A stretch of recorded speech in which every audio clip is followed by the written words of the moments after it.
Mes bien-aimés, bonsoir mes frères et mes sœurs. Je suis là encore aujourd'hui. Le message que j'ai ici pour vous ce soir s'appelle euh, la restauration euh, du chrétien, du croyant, du juste va avoir lieu avant l'enlèvement, avant les tribulations. Les tribulations ont déjà un peu commencé dans le monde, mais avant l'enlèvement, avant la rapture, ce qu'on appelle la rapture, Jésus va restaurer. Il y aura une différence très marquante entre celui qui a peur de Dieu et celui qui n'a pas peur de Dieu. La différence va se voir. Comme ça s'est passé du temps de Moïse avec les Juifs qui étaient en Égypte. Avec ces Juifs-là, du temps de Moïse, Dieu avait restauré les Juifs. Il y a eu tellement de malheurs qui sont tombés sur Pharaon et sur l'Égypte. Il y a eu tellement de plagues, de plaies. Tous ces fléaux, les fléaux. Et le dernier qui a le plus choqué les Juifs, c'était la mort des premiers-nés. Et c'est quelque chose qui a beaucoup marqué, qui a fait que les, les, les Égyptiens étaient très fatigués de la présence des Juifs. Donc, ils ont tout donné pour qu'ils partent. Ils ont même donné tout ce qu'ils avaient de plus précieux, l'or et l'argent. Et les Juifs sont sortis d'Égypte très riches. Très riches. La Bible dit qu'ils étaient très riches. Toute la richesse des Égyptiens était avec eux. Et c'est ce que Jésus m'a dit que même pour l'enlèvement, ce sera pareil. Ça dit qu'il va restaurer son église. Des gens qui étaient attachés par la malédiction, des gens qui ne pouvaient pas prospérer vont prospérer. Les femmes qui n'avaient pas d'enfants auront des enfants. Ceux qui n'étaient pas mariés vont se marier. Ceux qui n'avaient pas de travail vont avoir de travail. Dieu va restaurer son peuple. Et pourquoi Jésus veut restaurer son peuple? Il veut qu'on voit la différence entre le monde et le peuple de Dieu. C'est pour ça que maintenant, tu vois qu'il y a des grandes corporations, des grandes compagnies. Des gens qui étaient riches avant sont tombés. Il y a beaucoup de gens, partout même en Côte d'Ivoire, dans tous les pays du monde, tu vois des gens qui étaient très riches et qui sont pauvres. Dieu tourne ça. Les gens qui étaient mauvais et riches, il y en a qui n'ont rien. Et il y a des gens qui n'avaient rien, mais qui louent le Seigneur. Dieu est en train de les élever.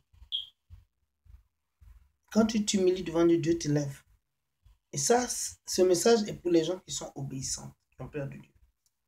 Dieu va les restaurer. Il va faire en sorte que le monde saura qu'ils sont bénis. Oui, le monde saura qu'ils sont bénis de Dieu.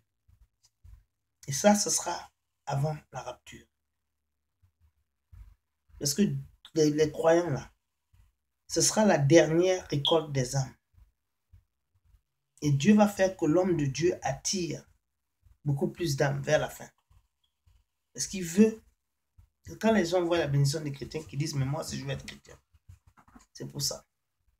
C'est la dernière récolte des âmes. Parce qu'après la rapture, ça va être très difficile. Très difficile. La plupart des gens qui sont sur la terre vont prendre la marque de la bête. Et ça, c'est la vérité. C'est pour ça qu'il faut se repentir, il faut mener la vie. Demander à Jésus la force de devenir sanctué parce que ce sont ces gens-là, ces gens sanctifiés-là, ce sont eux qui seront restaurés. J'ai vu un signe qui me fait peur. Je sais que ça n'a rien à voir avec le sujet, mais je voulais vous dire ça. Vous voyez, je ne sais pas si vous avez remarqué que le pape, il est partout. Il est parti à New York. Il a fait une messe unitarienne, c'est-à-dire qu'une messe où il y avait toutes les religions du monde représentées. Il a prié avec les bouddhistes, les musulmans, au Ground Zero, à l'endroit où il y a eu 911. Eh bien, ce qui m'a frappé, c'est que pendant cette messe, ils sont en train de former une organisation qui sera contre les persécutions religieuses. Et même contre des choses comme ISIS. C'est-à-dire que tous ceux qui viennent terroriser les gens à cause de leur religion, ou bien les gens qui sont persécutés, ou bien qui souffrent à cause de leur religion, ou qui sont attaqués à cause de leur religion, ce genre d'activité, le pape ne veut plus que ça se passe dans le monde. Et tu sais ce qui est bizarre, ce qui m'a donné la chair de poule, c'est parce que j'ai l'impression qu'ils auront une armée Ils vont faire un mouvement. Et pourquoi je vois que la tête de ce mouvement même peut être un grand terroriste qui va venir diplomatiquement. Et ce grand terroriste, il va venir pour dire qu'il vient au nom de la paix. C'est-à-dire qu'il vient travailler pour la paix globale. La paix globale. Et tout donc il va se retrouver, il va devenir un monstre. Il va mettre sa photo partout. Il va vouloir qu'on l'adore. Et puis il va faire que le chrétien ne peut ni acheter ni vendre. Et la Bible est claire. C'est les chrétiens qui seront la cible de cet antéchrist. Même aujourd'hui, les gens d'ISIS, quand ils arrêtent les gens pour les tuer, ils ne te demandent pas si tu es bouddhiste, ils ne te demandent pas si tu es juif. Ils ne te demandent pas si tu es quelqu'un qui ne croit pas en Dieu, un athée. Ils ne te demandent pas si tu es sorcier ou bien si tu crois en Lucifer, ou bien si tu es quelqu'un qui adore les morts. Si tu adores la lagune sacrée ou bien un bois sacré. Ils te demandent une seule chose. Tu es chrétien. Quand tu dis que tu crois en Christ, ils te tuent. Eux-mêmes, ils savent qu'il n'y a rien d'autre que Jésus. Pourquoi ce n'est que les chrétiens qu'on tue? Ça veut dire que Satan, le diable qui est derrière eux, connaît quelque chose. Comment que vous dites ça? Mais ce n'est pas pour que vous ayez peur, accrochez-vous. Parce que Jésus a fait, il a créé une méthode pour échapper. C'est pour ça qu'on l'appelle le sauveur. Il a vu ce danger. Et cette méthode, c'est la rapture. Il a dit ça qu'il y a un moment de tourment qui vient sur la terre. Et j'ai créé une route pour que vous échappez ce danger. Et ça s'appelle la rapture. Parce qu'il ne veut pas que le saint, que son enfant, souffre dans les tribulations. Mais la raison pour laquelle les gens vont à cette tribulation, c'est parce que les gens ne font pas attention. Ils ne savent pas que la peur de Dieu est le début de la sagesse. Ils ne savent pas que Dieu n'aime pas le péché. Que même là, ils doivent se repentir et demander à Jésus le pouvoir de les transformer hors des ténèbres et dans la lumière de Dieu. Mais bien aimés, nous sommes dans les derniers jours. Hein. Le pape, que Dieu le bénisse, je ne dis pas qu'il a de mauvaises intentions. Mais il ne réalise même pas qu'il unifie, il crée un mouvement qui vient au nom de la paix. Et si vous lisez dans le livre de Révélation, c'est écrit très clairement que l'Antéchrist va venir avec un message de paix. Et quand tu entends paix, paix, paix, ce message-là, il faut t'apprêter. Hein. C'est que le règne de l'Antéchrist vient. Et on appelle ça le nouvel ordre mondial. On dit en anglais the New World Order. Ça fait peur. C'est-à-dire qu'ils vont venir mettre de l'ordre.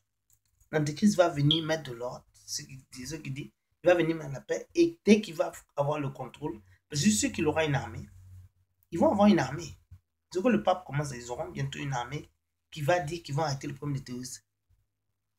Et l'Antéchrist, la Bible dit qu'il va venir en proclamant la paix. Ça dit que ce sera un moment où il y aura beaucoup de problèmes de sécurité dans le monde. Il y aura des problèmes de guerre. L'Antéchrist, la Bible dit qu'il va venir. Il va venir avec une stratégie de paix. Et tout le monde va l'aimer. Et je sens que l'Antéchrist, il va contrôler tous les gouvernements du monde.